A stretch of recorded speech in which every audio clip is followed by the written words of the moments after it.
ஆத்துமா கர்த்தரை 100% நேசிச்சுச்சுன்னா இந்த மாம்சமும் பரிசுத்தமா இருக்கும், ஆத்துமாவும் பலனா இருக்கும், உங்க ஆவியும் எப்படி இருக்கும்? உற்சாகமா இருக்கும்.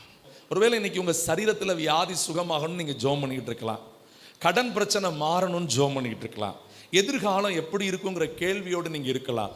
நான் வச்சிருக்கிற இந்த ஜெப குறிப்புக்கெல்லாம் எனக்கு எப்படி கர்த்தர் அற்புதம் செய்ய போறாரு, என்னைக்கு செய்ய போறாரு, என்னை இப்படி நிந்திக்கிறாங்களே, இப்படி அசட்டை பண்றாங்களே, இதெல்லாம் 1000 கேள்வி உங்கள்கிட்ட இருக்கலாம். அந்த 1000 கேள்விக்கு ஒரே ஒரு பதில் தான், அவர் அன்பானவர், அதனால் நான் நல்லா இருப்பேன், நான் அவர் மேல அன்பு வச்சிருக்கிறேன், அதனால வெட்கப்பட மாட்டேன்.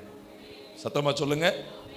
அவர் என் மேல அன்பா இருக்கிறாரு, அதனால நான் நல்லா இருப்பேன், அவர் மேல நான் முழு அன்பையும் வச்சுட்டேன், நான் வெட்கப்படவே மாட்டேன்.